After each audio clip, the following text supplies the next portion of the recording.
1 to 3. Meron din po tayo sa screen. Sabay-sabay po siguro natin basahin. Ang sabi dito, God, who at sundry times and in diverse manners spake in time past unto the fathers by the prophets, hath in these last days spoken unto us by his Son, whom he hath appointed heir of all things, by whom also he made the worlds, who being the brightness of his glory, and the express image of his person, and upholding all things by the word of his power, when he had by himself purged our sins, sat down on the right hand of the majesty on high. Alangin po tayo. Panginoon, salamat po sa araw na ito. Salamat sa lahat ng biyaya. Salamat po sa isang kaluluwa na itinagdag niyo sa inyong pagkasang Panginoon. Salamat sa buhay ng bawat isang tao nandito, Panginoon. Salamat sa mga katuruan, sa kamatayan niyong Panginoon. Nawamatakila namin kayo sa uling parte ng panambahan namin sa araw na ito. In Jesus' name we pray. Amen. Hawak ko na po ang lahat. So may kita natin dito sa Hebrews chapter 1 na kung saan, sa simula pa lang, hindi po sinabi dito na man. Ang sabi dyan ay God. Pinapakita ng Biblia sa simula pa lang, our God is a speaking God. Isang Diyos na nagsasalita. Isang Diyos na nakikipag-usap.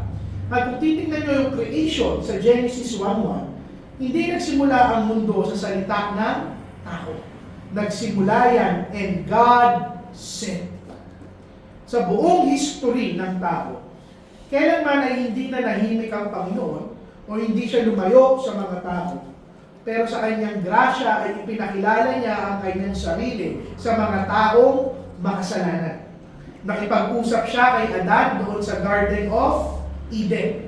Nakipag-usap siya kay Noah pagkatapos bumaha. Nakipag-usap siya kay Abraham at nagbigay siya ng pangako. Nakipag-usap siya kay Moses at ibinigay ang batas. Nakipag-usap siya sa mga propeta na kung saan binigay niya ng mga vision, mga simbolo, mga salita.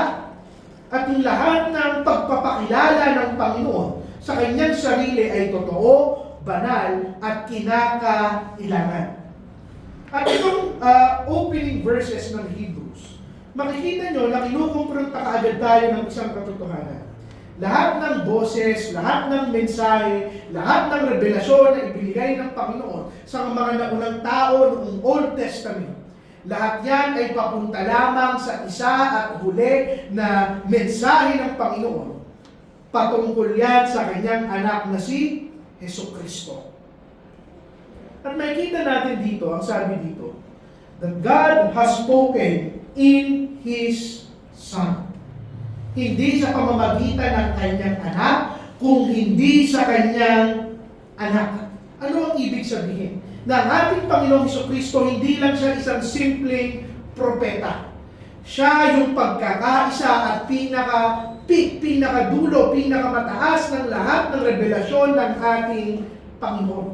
Na ang lahat ng mensahe ng Panginoon, makikita mo sa pagkatao ng ating Panginoong Jesucristo. At sa pag-alala natin ng kanyang kamatayan sa gabi ito, sa ating Lord's Supper, kailangan natin makita at mapakinggan that Christ is God's final prophet.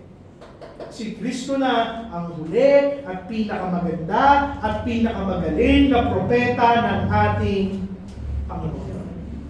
Sa verse 1, makikita nyo, ang sabi doon, God who at sundry times and in diverse manners spake in time past unto the fathers by the prophets.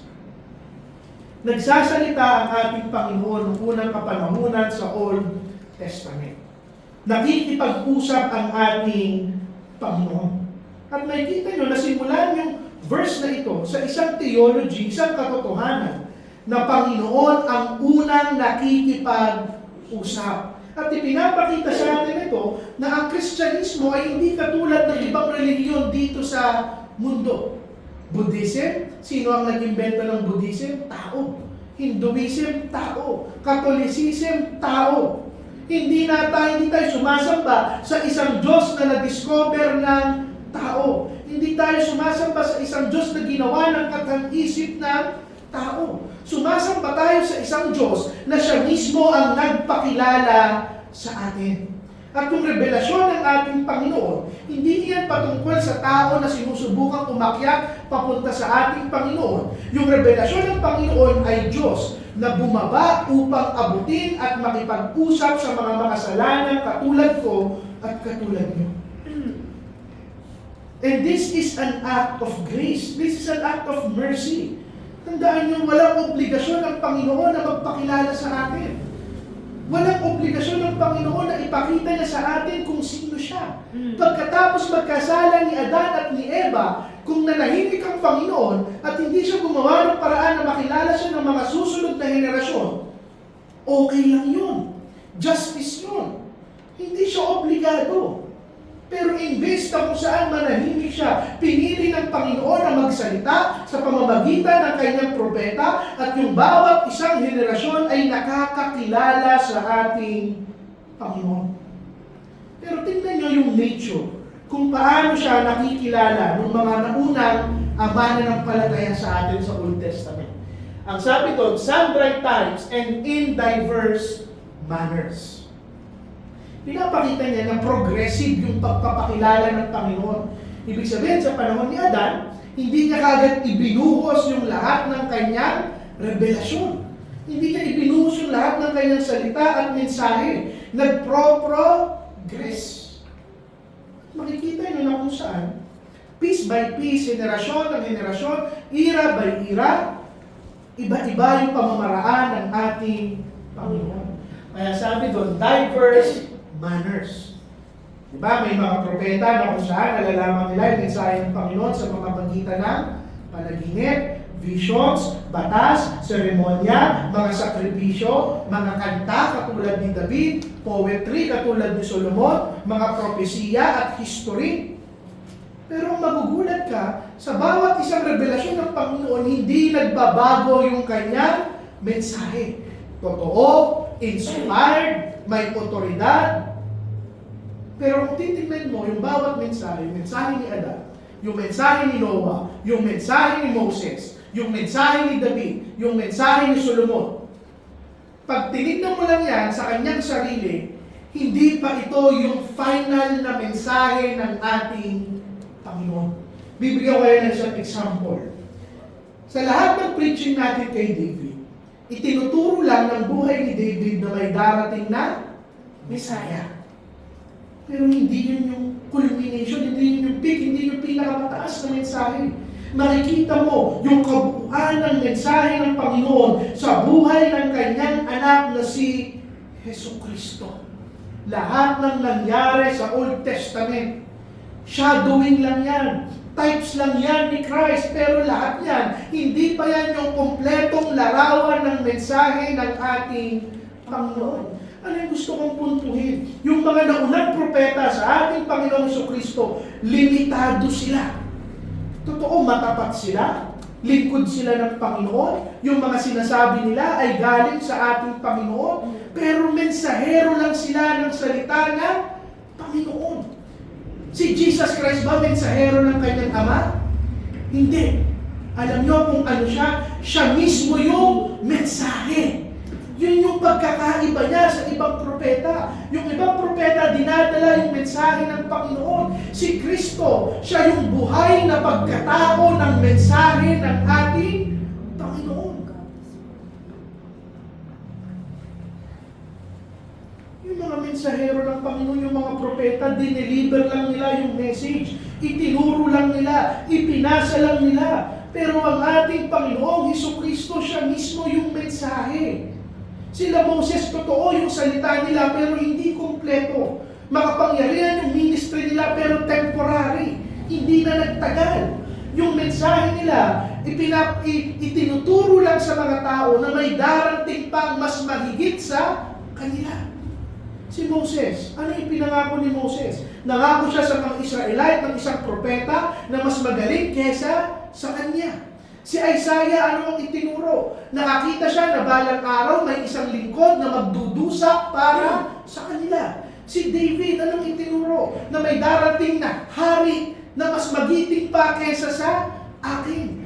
Lahat ng buhay ng mga mananampalataya ni ay itinuturo lamang si Kristo. Ano yung punto? Yung mga propeta noon, prepare lang nila yung daan ng ating Panginoong Jesucristo, pero hindi nila kayang tapusin yung plano ng kaligtasan. Na kay Kristo yung buong mensahe ng ating Panginoon. Kung bakit siya yung pinakamagaling na propeta. Dahil sila David, alam lang nila na may darating na Mesiyas.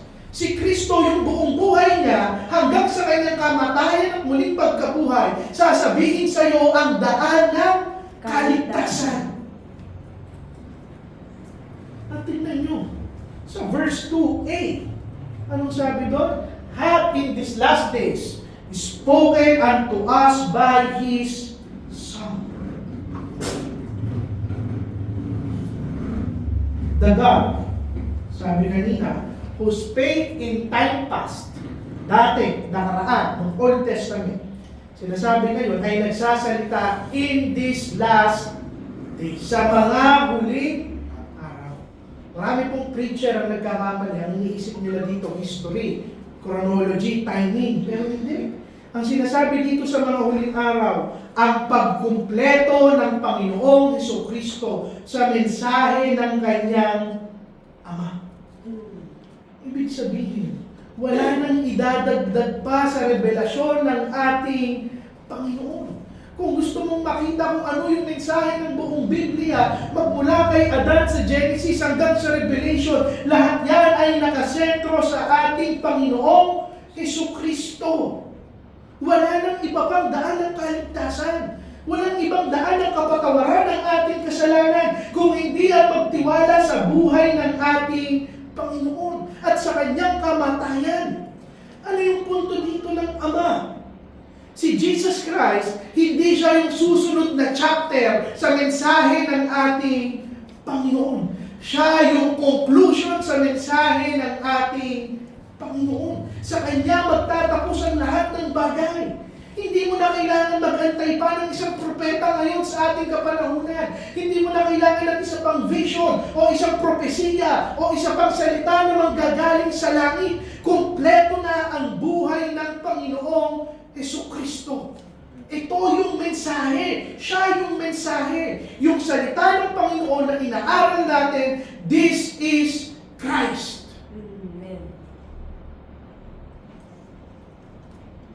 Tingnan nyo yung superiority. Pag sinabi natin superiority, kung gaano siya kagiting, kung gaano siya kataas, kung gaano siya mas better sa lahat ng propeta. Hindi sinabi doon na hath in this last day spoken unto us through His Son. Hindi, sabi niya, by His Son. Anong pinagkaiba nun? Simple lang po. Pag sinabi mo through His Son, o katulad na lang, through the prophets. Yung mga propeta sa Old Testament, anong sinasabi nila? Thus saith the Lord.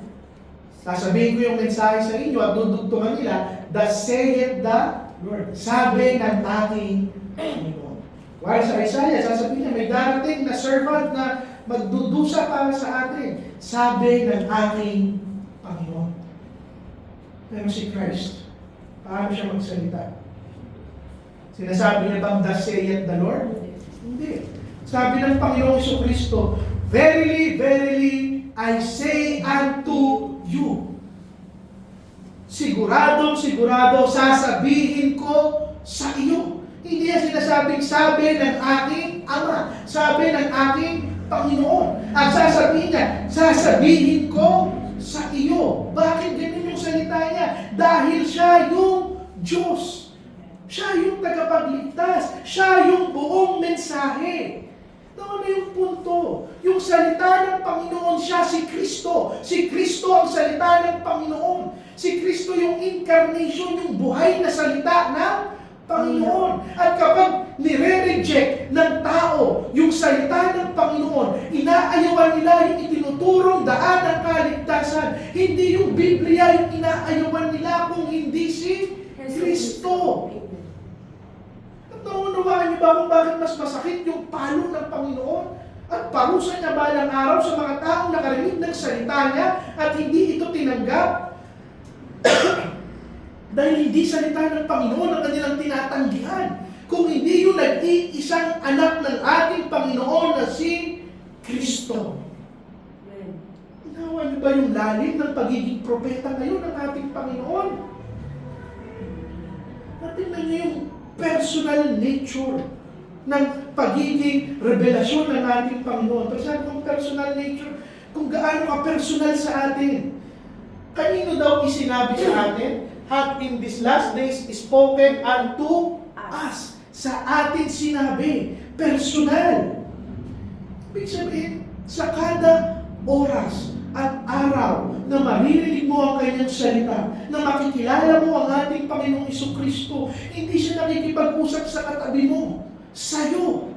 Huwag mong tignan yung ibang tao ay sa'yo siya nakikipag-usap, inireveal ng Panginoon yung katotohanan ng kanyang sarili sa iyo. At habang inaaral ko ito, talagang namamangha ako. Tinitignan ko yung buhay ko dati bilang isang makasalanan. Lord, sino ako para piliin mo na makapakinig ako ng inyong salita? At sino ako para baguhin mo ang puso ko, buhayin mo ang puso ko, at patanggapin mo ako sa persona ng iyong anak? Kanino nakikipag-usap dito yung Panginoon? Sa'yo, sa atin. Nakikipag-usap siya sa mga makasalanan na nangangailangan ng kaligtasan. Nakikipag-usap siya sa mga kaluluwa na nangangailangan ng kapahingahan. Nakikipag-usap siya sa mga puso na guilty na sa kanilang mga kasalanan at kinakailangan ng reset at paglilinis ng ating mga puso. Unawa niyo ba na dahil sa buhay ng Panginoong Jesucristo, bilang perfect prophet, bilang perfectong propeta, kaya mo ngayong marinig yung boses at salita ng ating Panginoon. Kung pipiliin ni Kristo na huwag bumaba ng langit at magkatawang tao, sumigaw siya sa kalangitan para marinig yung mensahe ng kanyang Ama. Pero pinili niyang lumakad kasama natin. Pinili niyang mahirapan para sa atin. Hindi siya nagsasalita na parang bugtong-bugtong. Hindi mahirap intindihin ang salita ng ating Panginoon. Ibinigay niya yung kaisipan, yung kaliwanagan ng ating isip na maunawaan na tayo ay mga makasalanan at ang kailangan nating gawin para maligtas ay yakapin ang persona ng ating Panginoong Jesucristo. Tingnan niyo yung kanyang salita. Masakit ba ang salita ng ating Panginoon? Oo. Kumukonfronta. Nagtatama. Pero ito rin yung salita nagbibigay ng comfort sa bawat isa. Sumusugat ba yung salita ng Panginoon? Oo. Susugat yan sa ating mga puso, pero yan din yung magpapagaling na sugat. Ine-expose niya at pinapakita niya yung ating karunihan. Pero salita niya rin ang nagbibigay sa atin ng kapatawaran. Ano na yung punto? Ito yung dahilan kung bakit perfect prophet ang ating Panginoong Jesucristo. Dahil hindi niya lang sinasabi yung katotohanan ng salita ng kanyang Ama. Siya mismo ang katotohanan. Ano ang sabi niya? I am the way, the truth, and the life. No one cometh unto the Father but by me. Ako, ang daan ng buhay at ng katotohanan. At walang ibang pupunta sa aking Ama kung hindi sila dadaan sa akin. Alam niyo kung bakit siya yung pinakamagaling na propeta? Dahil final na at hindi magbabago yung revelasyon ng buhay ng ating Panginoong Jesucristo. Dugtungan natin ang sabi doon. Whom He hath appointed heir of all things, by whom also He made the worlds, who being the brightness of His glory and the express image of His person. Ano yung gusto kong makita ng bawat isa? Sino yung ating Panginoong Jesucristo? Hindi siya basta-basta propeta. Hindi niya lang ipinakita sa atin yung daan ng kaligtasan. Pero ipinakita niya yung eternal purpose niya kung sino siya bilang Diyos. He is the heir of all things. Sa Tagalog po ng heir, tagapagmana. tagapagmana ng lahat ng bagay. Unawa mo ba na yung persona ng Panginoon, hindi niya lang ipinapakita sa iyo yung daan ng kaligtasan, ipinapakita niya mismo kung sino siya bilang isang Diyos. Salamat, anak. Na lahat ng bagay na ginawa ng kanyang Ama, lahat ng bagay na ginogovern at pinapamahalaan ng kanyang Ama, lahat ng bagay na niredeem, iniligtas at binayaran ng kanyang Ama, lahat yan ay pagmamayari ng ating Panginoong Hesukristo. Now, ano yung punto? Yung buhay ni Kristo, yung kamatayan ni Kristo, yung muling pagkabuhay ni Kristo, hindi siya parte ng plano ng kaligtasan. Siya yung plano. Hindi siya mensahe ng kaligtasan. Ay, hindi lang siya yung nagdala ng mensahe ng kaligtasan. Siya mismo yung mensahe. Siya mismo yung salita ng Panginoon. Siya mismo yung plano ng Panginoon. Sa Kanya umiikot yung lahat ng bagay. Magmula sa creation, paglikha ng Panginoon sa lahat ng bagay, hanggang sa pagkagunaw ng mundo, hanggang sa pagsasama-sama natin lahat balang araw, yung buong purpose ng Panginoon ay para sa kanyang anak na si Kristo. Dahil si Kristo ang magmamana ng lahat ng bagay. At hayaan yung gawin kong personal ito sa inyo, yung napaka-giting, napakataas at napaka-makapangyarihang Kristo. Siya yung namatay para sa iyo at para sa akin. Sa pag-alala nyo ngayon sa Lord's Supper, unawa nyo ba na yung Kristong inaalala kong namatay para sa akin, hindi lang siya basta-basta. Siya yung tagapagmana ng lahat ng bagay. Ganon siya kayaman, ganon siya makapangyarihan, ganon siya kagiting. Bakit niya pipiliin mamatay para sa akin? At kung hindi mo masagot, simple lang yung sagot. Dahil ganon ka minahal ng ating Panginoon. Kung bakit libo-libong anghel ang nagagalak, nagse-celebrate, natutuwa, kapag may isang kaluluwa lang na naligtas. Dahil ito yung Kristo na namatay para sa taong. Sa tingin nyo, sineselebrate ng mga anghel? Tayo? Hindi tayo. Linawin natin yung isip natin, huwag tayo mag-isip na napakataas natin na tayo yung sineselebrate ng mga anghel. Hindi. Ang sineselebrate nila yung kagitingan ng Panginoon na nagligtas sa isang kaluluwang makasalanan. Sino ba tayo? Binabalikan ko yung buhay ko, lalo na yung kabataan ko, kung gaano kababoy at kaimoral yung buhay ko. Sino ako? Para ikamatayan? Bigyan ng mensahe ng isang Kristo na tagapagmana ng lahat ng bagay. Hindi lang siya basta tagapagmana. Kung sabi doon, by whom also He made the worlds. Yung propeta na nagdala sa iyo ngayon ng mensahe ng kaligtasan, yung propeta na siya mismo yung mensahe ng kaligtasan, siya rin yung lumikha ng lahat ng bagay. Nare-remind tayo ngayon ng Hebrews. Hindi lang teacher ang ating Panginoon. Hindi siya rabbi. Hindi siya yung dumating na lang isang araw sa mundo ko. Hindi. Bago pa malikha ang lahat ng bagay, nandito na si Kristo. Tapos iniisip ko lahat ng galaxy, lahat ng bituin, lahat ng klase ng araw at planeta na gumagalaw dito sa ating universe. Nandito lang dahil sa persona ni Kristo. Kung ganito siya makapangyarihan, ibig sabihin hindi mo kayang sukatin yung lalim at bigat ng mga salitang kanya ibigay. Ito yung punto ko. Yung kapangyarihan ng Panginoon, yung pagpapakilala niya sa atin, napaka-personal. Isipin mo, ito yung Diyos na nagdedemand sa'yo na magsisi ka. Pero ito'y nakakatuwa.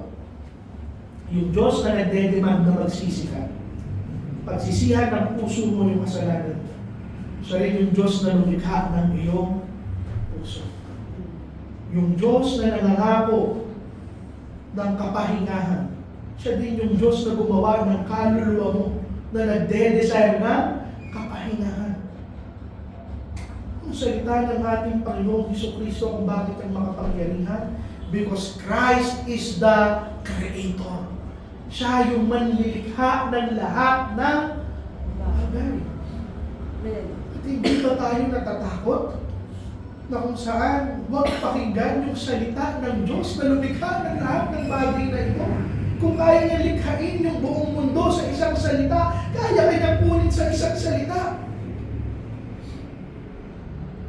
At ipinapakita dito ng Panginoong Jesucristo yung nature ng pagiging isang Diyos. Sabi doon, who being the brightness of His glory and the express image of His person. Ito yung pinapakita sa atin. Hindi lang sinasabi ng Panginoong Jesucristo kung sino ang Diyos. Ipinapakita niya, siya ang Diyos. Siya yung brightness, siya yung liwanag, siya yung radiance, siya yung perfection. Hindi lang siya reflection ng Diyos, siya mismo ang Diyos. Inire-reveal sa atin ng Panginoong Jesucristo kung sino ang Ama. Pantay sila. Express image siya ng ating Panginoon. Pag sinabi express image, kamukha. Dahil siya mismo ang Diyos. Ibig sabihin, lahat ng nature ng Diyos, kabanalan, mercy, justisya, pag-ibig, lahat yan makikita mo sa pagkatao ng ating Panginoong Jesucristo. Nakilala mo ang Diyos dahil nakilala mo si Kristo. Wala nang iba pang mas malalim na katotohanan kung hindi ang persona ng ating Panginoong Jesucristo. Hindi ko natin tatapusin. Sabi doon, when He had by Himself purged our sins, sat down on the right hand of the Majesty on.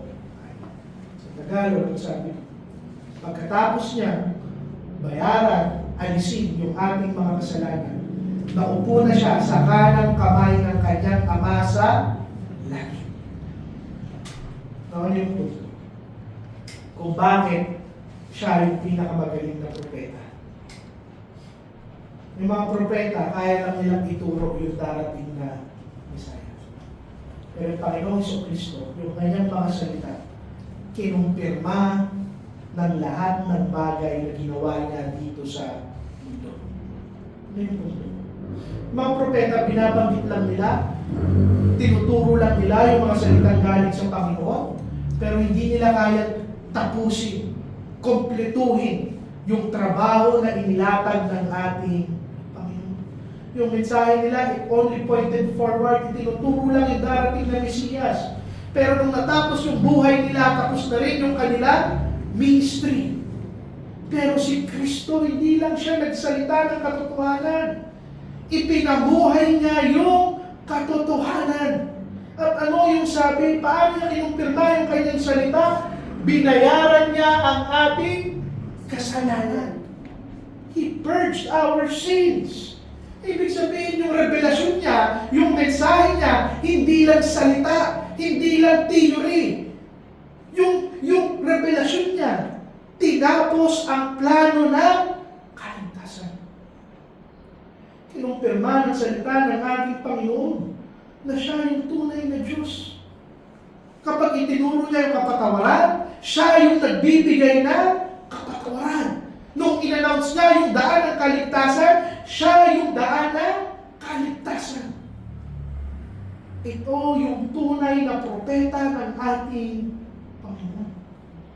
Pero hindi lang yun. Yung kanyang salita, kinumpirma ng krus ng Kalbaryo.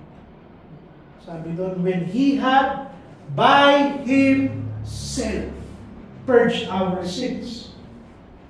Nawa ba natin na yung tinuturo niyang daan ng kaligtasan? Walang ibang gumampan kung hindi si Kristo. Mag-isa lang siya. By Himself. Hindi niya dinelegate yung trabaho sa ibang tao. Hindi niya ipinasa sa anghel, o sa pare, o sa seremonya, o sa mga sakripisyo. Siya mismo yung nagbayad ng ating kasalanan. Why is he the ultimate prophet? Yung mga naunang propeta, itinuturo yung Mesiyas. Yung Panginoong Jesucristo, siya yung Mesiyas na naging sakripisyo at namatay para sa atin. At yung mga naunang propeta, nung namatay sila, doon na natapos yung kanilang ministry. Nung namatay ang ating Panginoon, hanggang ngayon, patuloy ang ministeryo niya ng pagliligtas sa mga taong pinili ng kanyang Ama. Iisipin mo na lang. Wala ka talagang masasabi kung hindi magpasalamat. Panginoon, bakit ako yung isa sa mga pinili mong iligtas? Ito natin tatapusin. Yung huling salita niya. Nung nagampanan niya, yung lahat ng bagay na yun, ano yung ginawa niya? Naupo na siya sa kanang kamay ng kanyang Ama sa kalangitan. Hindi natapos yung mensahe ng Panginoon sa krus ng Kalbaryo. Pagkatapos niyang mamatay, bayaran yung ating kasalanan, umakyat siya ng langit. Muli siyang nabuhay at umakyat siya sa langit at umupo siya sa kanang kamay ng kanyang Ama. Sa ginawa na ng Panginoong Jesucristo at pinapakita niya, ipinanalo niya na yung laban ng kaligtasan. Pero hindi lang yun. Tinapos niya na ang plano ng kaligtasan. Dahil ang isang manggagawa, kailan lang siya uupo kapag tapos na yung kanyang trabaho. Higit sa lahat, hindi siya umupo sa kung ano-ano upuan. Umupo siya sa kanang kamay ng trono ng kanyang Ama. Alam niyo yung mga pare sa Old Testament, araw-araw silang nakatayo. Dahil araw-araw nilang kailangan magsakripisyo ng mga hayop bilang kabayaran ng kasalanan ng bayan ng Israel.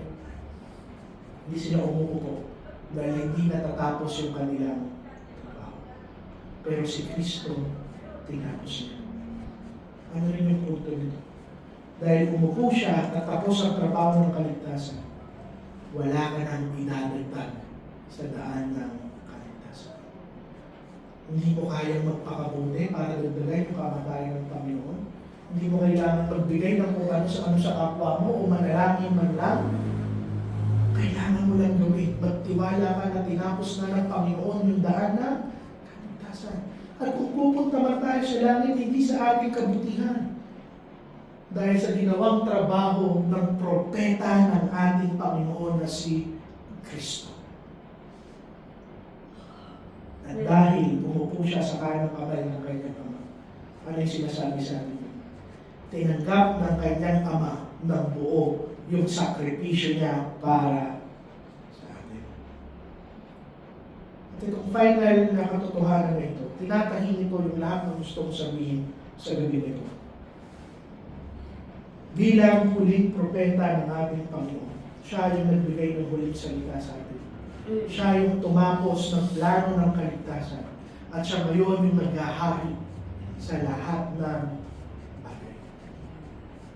At habang naghahanda tayo ngayon para sa ating Lord's Supper, nawa, naisip nyo na hindi lang natin inaalala ang mensahe ng ating Panginoon. Inaalala natin yung anak niya na namatay at kinumpirma ang kanyang mensahe. Tinatakan niya ng kanyang dugo.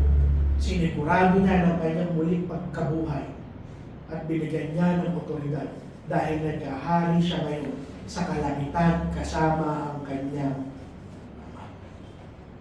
Sa ating Lord's Supper, lumapit tayo sa Panginoon na hindi na tayo naghahanapan ng iba pang revelasyon o salita. Pero nagtitiwala tayo sa persona ng Panginoon na nagpakita na sa atin ng buong katotohanan ng kaligtasan. Mag-Lord's Supper tayo hindi para ulitin yung sakripisyo ng Panginoon, kung hindi alalahanin yung napakaganda niyang sakripisyo.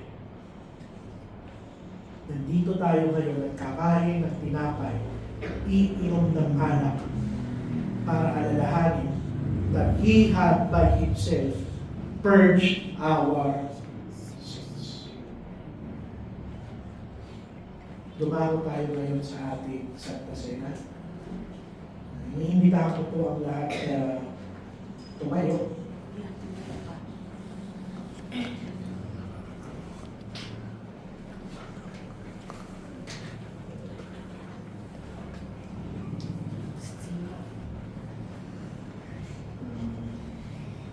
Paalala lamang po no, na ang Santa Cena na ito ay para lamang sa mga official membro ng ating iglesia. So si Nanay Vilma, although tinanggap na natin si Nanay, ay hindi pa po siya pwedeng mag-partake. Pero sa susunod na buwan po, Nanay, pwede na po. Ginagawa po natin ito, itong ordinansa nito, bilang pag-alala at pagpapasalamat sa Panginoon sa lahat ng bagay na ginawa niya para sa atin. Sige po, kapatid, yung tinapay.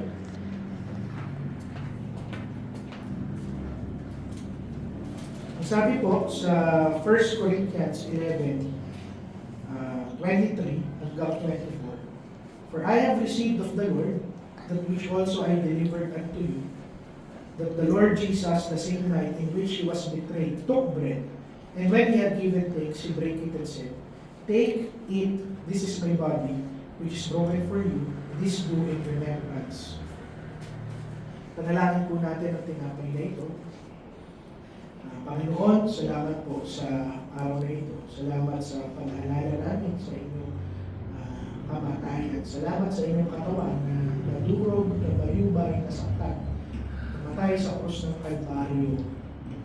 Naging sakripisyo, Panginoon, upang maging kabayaran ng aming mga kasalanan.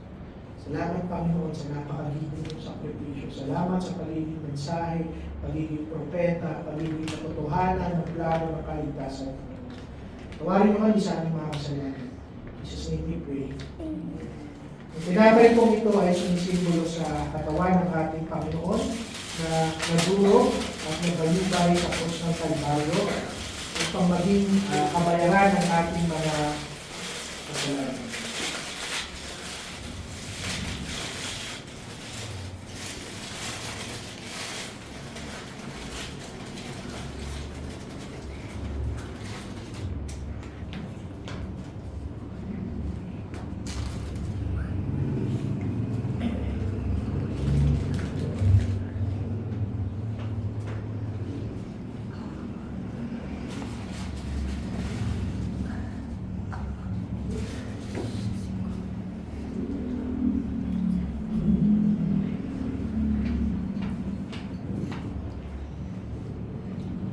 Sabi ko sa verse 25 hanggang 27, 26, sabi ko, After the same manner, also he took the cup, when he had supped, saying, This cup is the New Testament in my blood. This do ye as often as ye drink it in remembrance of me. For as often as ye eat this bread and drink this cup, ye do shew the Lord's death till He. Natalangin po natin ang alak na ito na sumisimbolo sa dugo ng ating Panginoon Jesus. Panginoon, salamat po sa muli sa inyong sakripisyo, sa plano ng kaligtasan, sa pagdarang ng inyong dugo, sa dugo niyo bumabalot sa amin, upang hindi makita ng inyong Ama ang aming karumihan, pero makita niya ang kabanalan niyo na patuloy na ipinapahirap sa bawat isang mananampalataya.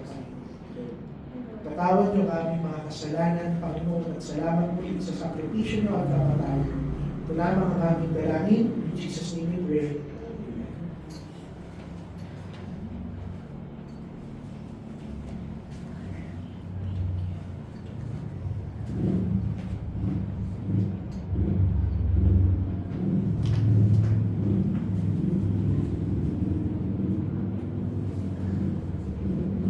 Sabay-sabay po natin kainin ang tinapay at ang alak. Ang alak.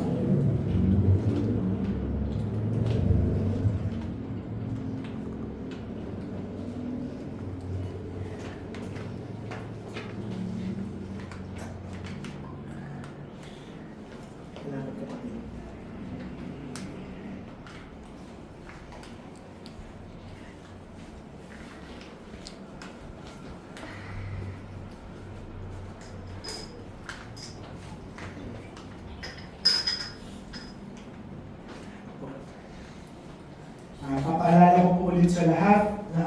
kasunduan ng ating iglesia na inaaral natin kada linggo ay panunumpak natin sa harap ng Panginoon at sa harap ng ating iglesia.